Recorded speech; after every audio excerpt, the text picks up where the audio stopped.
जो देखन मैं चला बुरा न मिलिया कोय, जो दिल खोजूं आपना मुझसा बुरा न कोय। इंडिया गठबंधन को ये सोचना चाहिए कारण क्या है, ये मतलब की यारी थी, ये राजनीतिक सुविधा और स्वार्थ का गठबंधन था।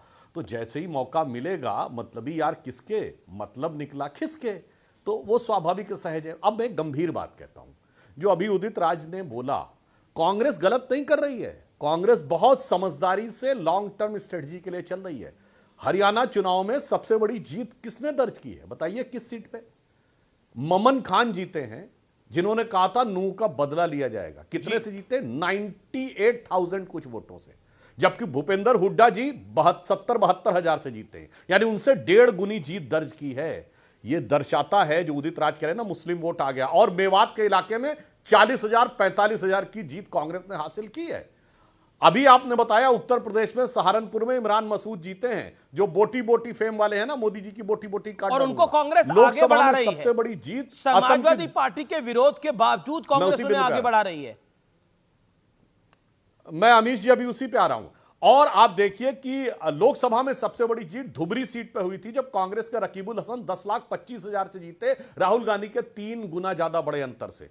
तो कांग्रेस ने बहुत अच्छी तरह देख लिया है कि ये जो मुस्लिम वोट बैंक इन क्षेत्रीय दलों के पास चला गया था, उससे वो झटकने में सफल हो सकती है। कर्नाटक में उसने जेडीएस से झटक लिया था, आज जेडीएस हमारे साथ है, खत्म किया, और आज कर्नाटक में बीजेपी वर्सेस कांग्रेस हो गया।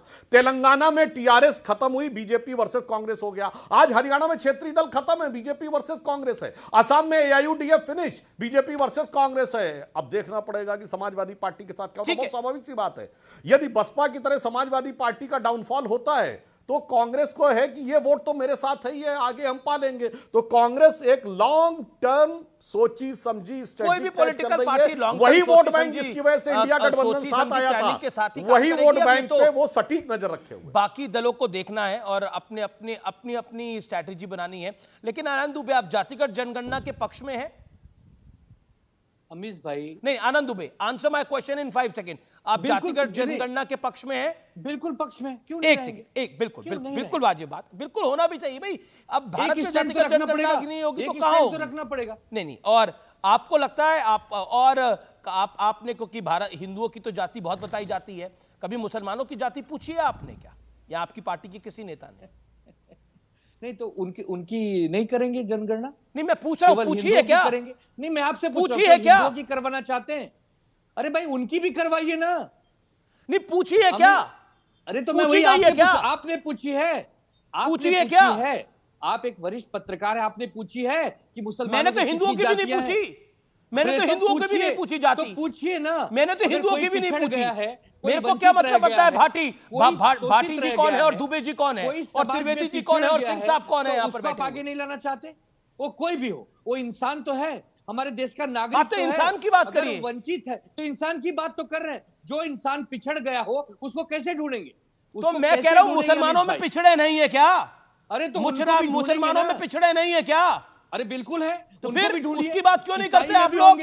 सिख में भी होंगे, ये जो अंग्रेज सिखा के चले गए उसी की बात होती है सिर्फ। सबको पूछिए ना, ये तो किसका काम है? केंद्र में बैठी सरकार का काम है ना कि विपक्ष से पूछेंगे सवाल। ओके, सुधांशु त्रिवेदी, हिंदू खुद ही जाति में बटा हुआ है, हिंदू खुद ही जाति में बटा हुआ है। आप लोग भी तो बढ़ चढ़ के बताते हो, वो फलाना ओबीसी, फलाना दलित, आप लोग ही तो बताते हो। साहब कहते हैं मैं पिछड़े वर्ग चाहता हूं। नहीं, बिल्कुल आपकी बात सही, आपकी बात सही है जी, आपकी बात सही है सुधांशु त्रिवेदी। ये खेल सारा का सारा राजनीतिक है सुधांशु त्रिवेदी। ना मैं बताता हूं, हमारे लिए सामाजिक न्याय, सभी जातियों को समान रूप से आगे लाने का पिछड़े वर्ग की जातियों का एक अभियान है। मैं पहले ही बोल चुका हूं, बोल रहा हूं, पूरे उत्तर भारत में हिंदी भाषी राज्यों में हमने जितने सीएम और डिप्टी सीएम बनाए ओबीसी जातियों को सोचिए। बिहार में 4, सुशील मोदी जी, हमारे सम्राट चौधरी जी, तारकेश्वर जी और रेणुका देवी जी। उत्तर प्रदेश में कल्याण सिंह जी, केशव प्रसाद मौर्य जी। बिहार मध्य प्रदेश में 4, उमा भारती, बाबूलाल गौड़, शिवराज सिंह चौहान, मोहन यादव। और छत्तीसगढ़ में अरुण साव और अभी यहां नायाब सैनी जी। 1 दर्जन बनाए हैं, 1 दर्जन। और इनमें से सिर्फ कल्याण सिंह जी, उमा भारती, मोहन यादव और बाबूलाल गौर को छोड़ के 10 अलग अलग जातियों के और देश का सबसे बड़ा ओबीसी प्रधानमंत्री बनाया। और इनमें से कोई भी हमने सब जातियों को सम्मान और स्थान देके बनाया है, जातियों में घमासान पैदा करके नहीं बनाया है। इन्होंने किसी को स्थान नहीं दिया। बताए हरियाणा में आज तक कोई ओबीसी सीएम हुआ हो? लेकिन प्रधानमंत्री ने ये जो बात लोग बोली, प्रधानमंत्री ने जो बात बोली, ये जाति का जहर, ये जाति का जहर जो प्रधानमंत्री ने जो बात बोली कि कांग्रेस का एक भी नेता, विपक्ष का एक भी नेता कभी भी कहीं भी हमारे मुस्लिम भाई बहनों में कितनी जातियां होती है ये नहीं पूछता। जब हिंदू समाज की बात आती है तो उनकी चर्चा जाति से ही शुरू होती है। ये क्यों बोला प्रधानमंत्री ने? 30 सेकंड। नहीं, मैं एक बात 30 सेकंड में नहीं, बहुत अच्छी तरीके। कारण जानते क्या है?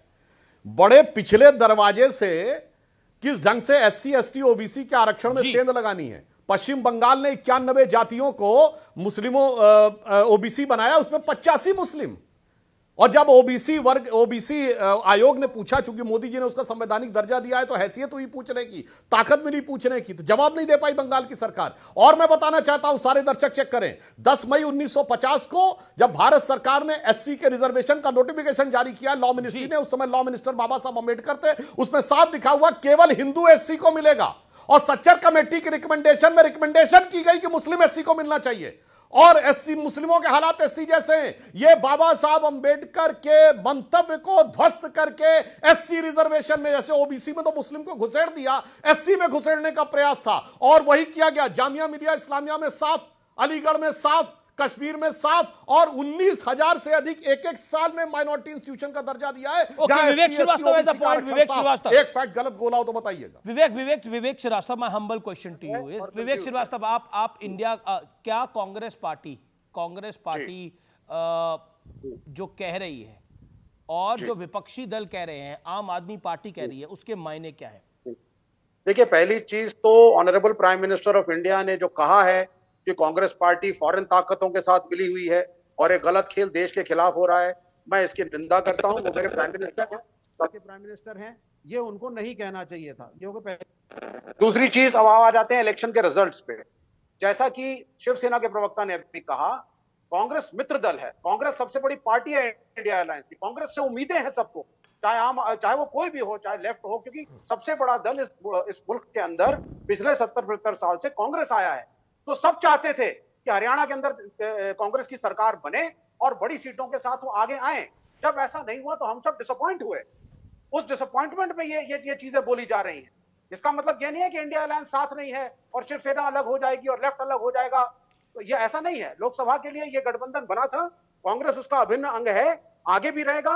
हमें दुख है इस हार का और इसी की वजह से लोग, आम आदमी पार्टी वाले हो चाहे कोई भी हो, लोग उसको एक राय दे रहे हैं। हाँ, कॉमरेड डी राजा ने सही कहा, अगर ठीक से शायद सीटों का गठबंधन हो जाता, अन्य पार्टियां उसमें सम्मिलित होती। अब तो हम सिर्फ एनालिसिस ही कर सकते हैं, तो शायद रिजल्ट डिफरेंट आता।